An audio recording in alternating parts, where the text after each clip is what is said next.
Good morning, everyone, and thank you for joining today's webinar on Buy versus Build, the ROI of embedded analytics solutions. I am Casey Ciniello, Senior Product Manager at Reveal, and I will be guiding you today throughout our webinar. Some quick housekeeping. Our agenda today will first walk through an introduction on embedded analytics and what it is. Then we'll cover the buy versus build decision, some key factors in that decision-making process, balancing cost, time, and quality.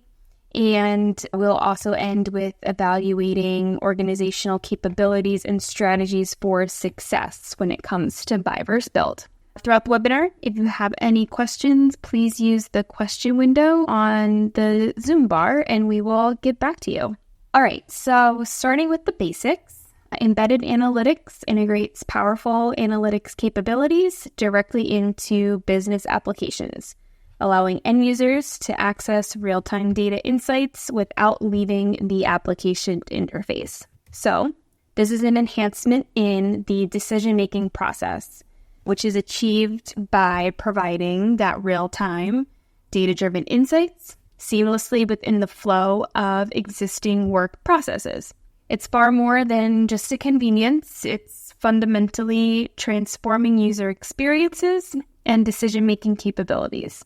By embedding analytics directly into the context of your applications, we bring valuable insights to the fingertips of all end users. So not just data scientists, it provides more users with more value. Our recent study actually highlighted significant benefit of integrating analytics into your application. So companies that adopt embedded analytics report a 30% increase in user engagement, reflecting more frequent and sustained interactions with the applications. So this is not just about viewing data, but interacting with it, which drives deeper involvement and user satisfaction within your application. Additionally, there's a notable reduction in churn. Users are less likely to abandon solutions that actively contribute to their success and their efficiency. Embedded analytics provides continuous value, making the application not only a tool for specific tasks, but also a critical component in their everyday decision-making process.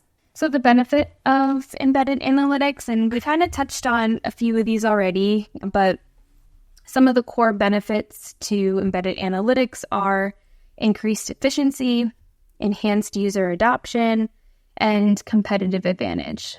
So since we touched on the first two, let's kind of focus on the third. So nowadays, everyone is in what we refer to as a competitive, fast-paced market, right? And the ability to act swiftly on insights and innovate based on data is not just beneficial, it's a critical determinant of your success. So businesses that leverage embedded analytics gain a significant edge over their competitors.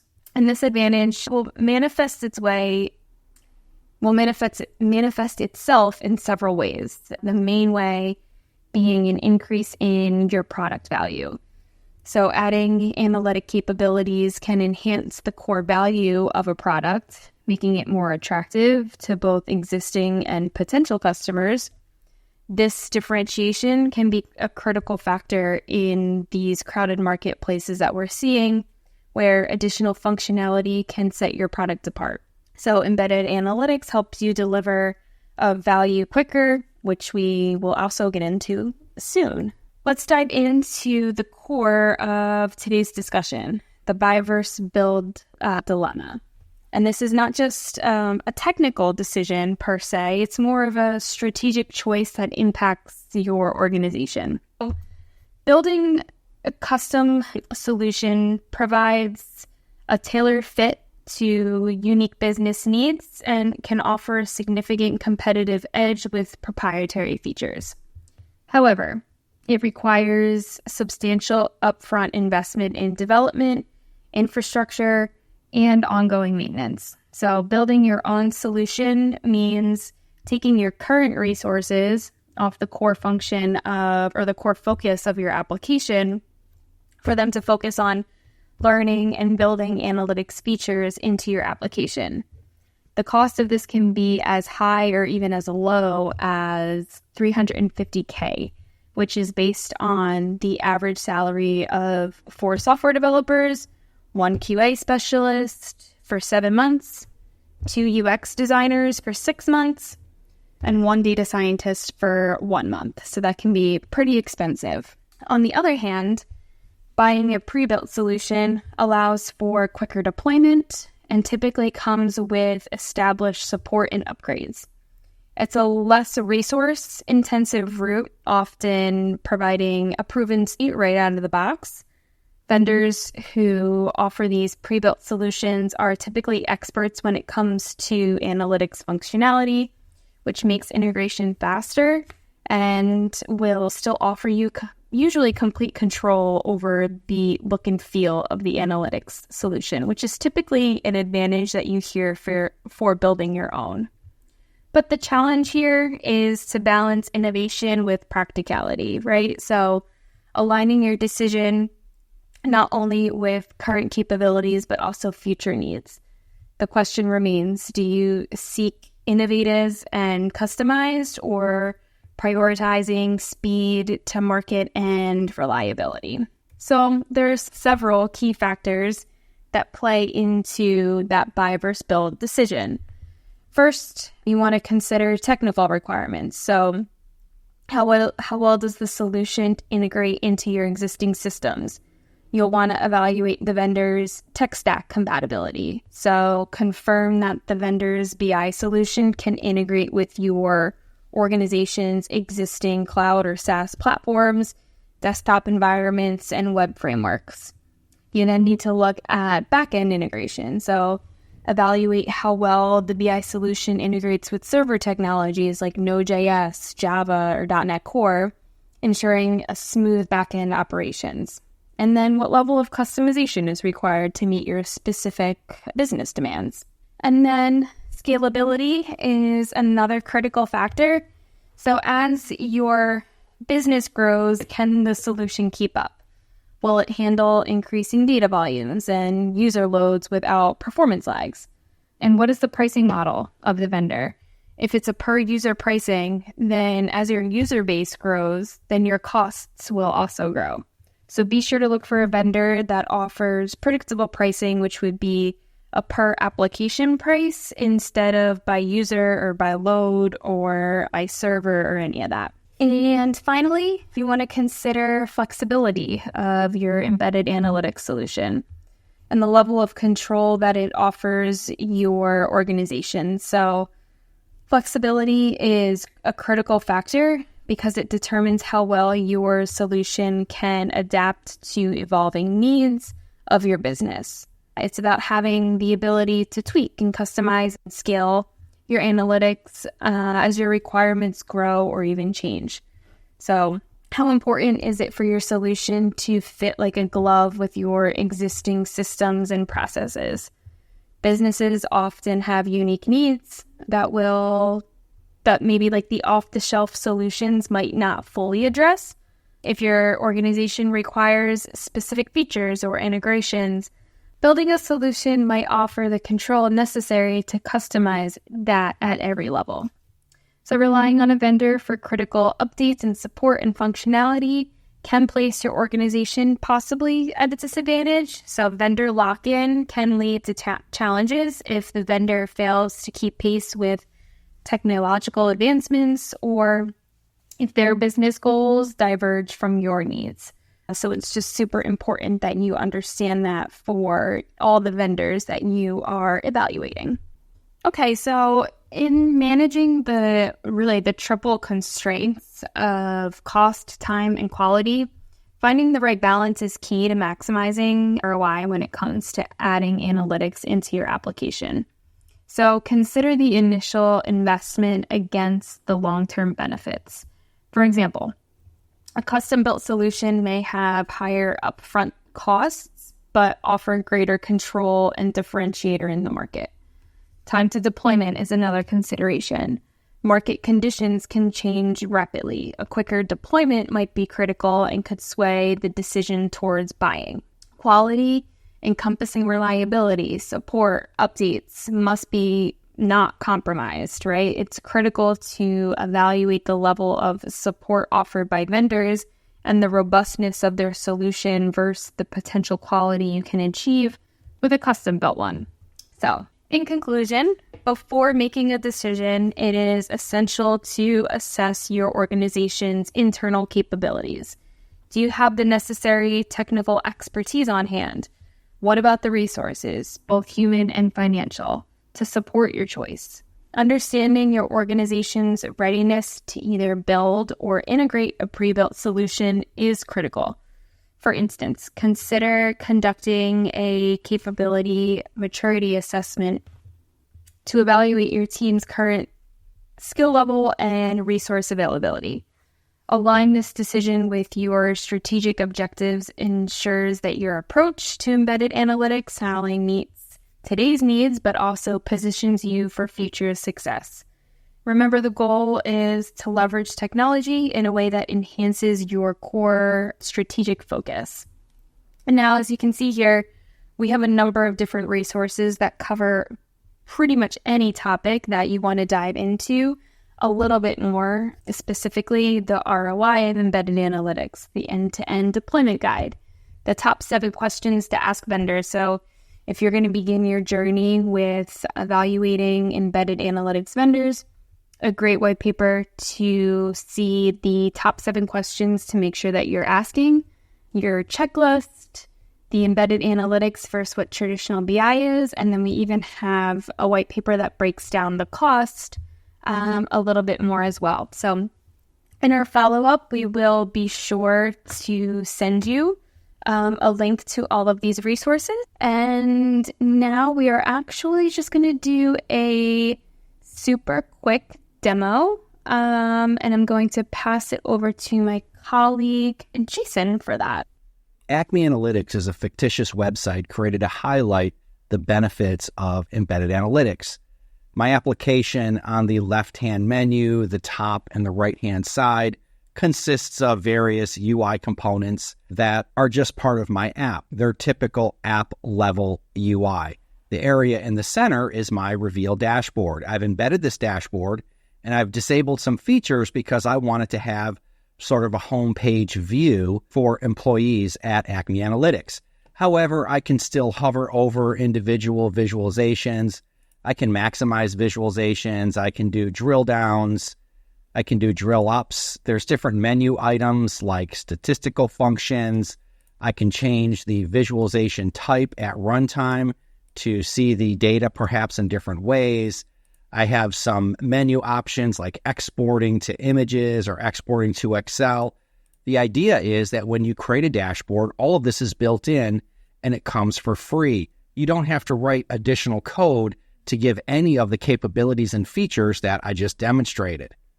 If I jump over to my dashboards, a similar experience with my user interface. My left-hand side has all of my dashboards that users are able to see with a convenient thumbnail showing the shape of the dashboard and the data. On the right-hand side, I have the Reveal view. And again, just to highlight some of the features that you get with the product, we have filtering. So if I select an item, it's actually filtering other visualizations in the dashboard. As I hover over this bar for the customer ID Ernst, I'm only seeing the data for Ernst. If I want to collapse the filter, I can close it and go back to the full dashboard. There's also features like dashboard linking. So for example, I'm hovering over the Hungo customer. I can select the open orders for Hungo, and I'm brought to another dashboard that gives me all of the order details for this particular customer. So what you can do without any code, it's all point and click, is create new dashboard and drill down experiences beyond maybe a date time filter or a simple text filter.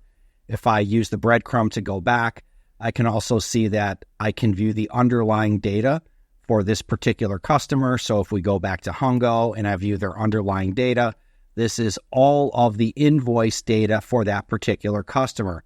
So again, all this was set up with point and click, drag and drop, no code involved. If your users are looking for something like a tabular report, no problem. With Reveal, you can create tabular reports, which also include features like the dashboard linking that we just highlighted. So for example, I get the data context of the row that I'm hovering over, so I can link to another dashboard. And in that dashboard, I am looking at the orders for that particular customer that I was hovering over. And in this dashboard, I have all of the same capabilities in my tooltips with filters and drill downs. And as I scroll down, there's different visualizations here that I can look at as well. In the case of Reveal, we have about 30 different visualization types. For example, if you were to go into edit mode for a dashboard, you simply click the overflow, you go into edit mode, and you can select the visualization that you would like to edit. Let's click average wait time. I can jump into edit mode, and here I have a simple WYSIWYG that allows me to drag and drop fields to create a new visualization. So in this case, I had the average wait time by date. Maybe I want to look at dates still as my labels, but let's take a look at the length of stay instead of ER wait time. You'll notice that we've built out a hierarchy here of year, month, and day. If I simply drag month up, now my chart changes to show me the length of stay by month. You'll see here that my drill up and drill down are automatically generated. I don't have to write any code to make this happen. Let's say I want to use a different chart type. I can use the visualization chooser and pick from any of the visualization types that ship with Reveal. And if you have a domain-specific chart type that we don't have in our toolbox, you can always add your own custom chart types, include your own category, your own icon, and your own name for the visualization. For this visualization, let's change this to a column chart type. And now the chart type is changed, but I still have all of the tooltip information. Let's change this from average wait time to average length of stay. And the default here was a sum, so let's change the aggregation to average. We also have other settings that you can modify as well, so the visualization is tailored to the experience that you would like to deliver. If I check this box and I check the box again, if we go back and look at our healthcare dashboard, we'll see that it is now updated with my new visualization, which is the average length of stay. And we did this by month with our drill down, and it's exactly what I want my users to use for their data analysis. If I'd like to do any of the exports in the overflow, you'll notice we have different export options. If we simply do something like an export to Excel, I can change the name of the export, change the name of the sheets, choose what I'd like to export. And when I do that, my export happens. And you can see that we have a page which shows us what dashboard filters were applied. And then each visualization has a separate tab in your Excel file. And when we can, we'll also include a native chart that goes along with the table data in your export, which is a nice delighter for your customers. Reveal includes an interactive export, which can happen from the overflow menu, as well as a headless export on the server. You'll also notice some additional options in my overflow like schedule, email, add to favorites, start a discussion, etc. These are custom buttons. Because Reveal is an SDK, you can add your own buttons anywhere in Reveal, which simply respond to JavaScript events on the client. To create a new dashboard, in my application, I've added a button for New Dashboard. I'll go ahead and click it. I'm in the New Dashboard entry point. You can click plus visualization. You have your data sources that are available to this user. This is all set up by you via the Reveal SDK. Let's go ahead and select our Northwind invoices. I'll select my invoices sheet. I can preview this data to see what's going on with individual columns, make sure it's sort of the data that I want to report on, and I'll select that data. And I'm right back into that same visualization editor that we were in before, dragging and dropping and creating new visualizations. Another nice feature of Reveal is highlighted in this employee sales screen. This left-hand list, which is all my employees, is simply a list view in my Angular application. On the right-hand side, I have a tab control, which is just a standard Angular tab control, and I have Reveal in one of those tabs. As I select individual salespeople, you'll notice that the dashboard is updating to that salesperson's data. I am dynamically passing a filter in at runtime, so a custom query is executing on the server to show the correct data for the salesperson that I want to look at. Reveal has full row-level security capabilities, so you control every aspect of the data that individuals are viewing in their dashboards. Likewise, if I go to my orders list, you'll notice my first two columns have some hyperlink formatting. So if I click on Peric, for example, as the customer ID, I will now be brought into this particular dashboard. So I'm simply passing a parameter and dynamically loading this customer's data at runtime. It's just a single line of code to dynamically pass in a parameter to do that level of filtering. And then finally, because Reveal is an SDK, you have complete control over how you render visualizations and how you can actually enable your users to create their own visualizations. In this case, I have a list of all of the visualizations in all of the dashboards on my server. As I select a visualization, it is showing up in a single visualization mode in this Reveal view. You can enable experiences that let your customers create new dashboards with simple point and click by selecting visualizations from other dashboards. When implementing a self-service BI solution, the biggest challenge is driving a data-driven culture in an organization and getting your users comfortable with creating their own dashboards and visualizations. Even though Reveal is a simple WYSIWYG drag and drop point and click tool, the easier you make it for users to create visualizations and craft their own dashboards, the more adoption you will get over time of your dashboarding solution. With Reveal, you can enable experiences that you otherwise could take months and potentially years to create on your own. So in this case, through a simple point and click, I created a new dashboard that I could save to the server now, and my user has this dashboard available to them. With Reveal, not only do you get beautiful interactive visualizations, but built-in features like filtering, drill downs, dashboard linking, exporting to any format that you would like on the client or on the server, all of that with an average implementation time of a month or less, always having the latest frameworks with the most modern visualizations and always being up to date, plus the ability to generate new revenue streams and offer add-ons in digital transformations in your existing applications, delivers an extremely high ROI with a very low total cost of ownership over the lifetime of your product. And with that, I want to thank everyone for joining us today. I want to thank Casey for the great introduction to Reveal and the discussion around the cost savings and benefits of embedded BI with Reveal. If you'd like more information, please contact us at sales@revealbi.io or contact Casey or myself, C. McGuigan at infragistics.com or Jason B. at infragistics.com. And we will see you in a couple weeks at the next webinar. Thanks again.